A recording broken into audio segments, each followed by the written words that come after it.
We do research on two things. We do research on the company. If it's a public entity, we're looking at 10Ks. We're looking at annual reports. We're looking at any investor pages. If it's private, we're going to have to go through, Crunchbase or third-party articles, LinkedIn, see if there's anything in the news around that company.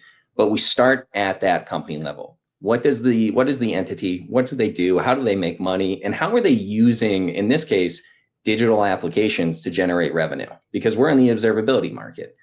The second thing is we then take a step back. Let's talk about industry, because industry-wise, adoption of cloud technologies are going to vary. Financial services and government, they weren't adopting cloud technology until a couple of years ago because they were waiting for other enterprises to see if it was, if it was valuable, if it could deliver on the results. So that's the next step, is we want to walk through how is the industry affected by our product, the transformation in the digital landscape? How is this going to be using application? What is thought leadership going to be saying? Forrester, Gartner, Accenture, all these organizations put this information out there. It's accessible for the rep. It's accessible for the SDR. That's going to start to allow us to shift into a hypothesis. This company is making money X, Y, Z, and this industry is growing this way. How can we kind of think about where this company might be a laggard, or where they might be trying to advance their application development or their observability strategy? Where are we picking up on in annual reports where their risks are?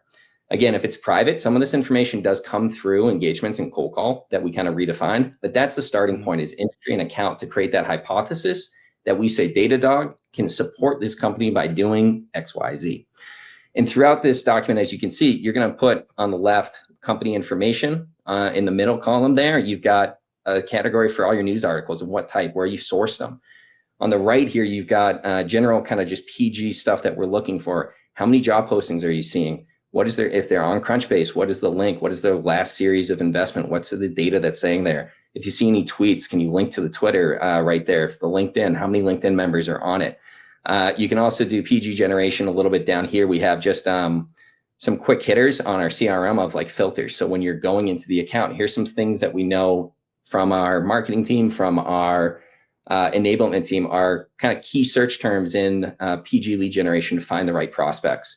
And so as you go through the research and you build this document out, you fill this in, not only so that you understand how to approach the account, you can also pull these as proof points. You see a news article from 3 months ago, you're in a conversation with someone. That's an awesome thing to bring up on a conversation, on a cold call, or in an email.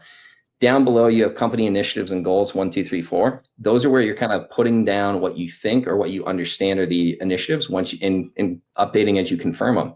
And then this is a one pager for you to look at when you're doing your calls, when you're doing your account research, when you're talking to your reps, to basically have a catered, targeted discussion about strategy. How do we take this information and now apply it into our emails, into our cold call talk track?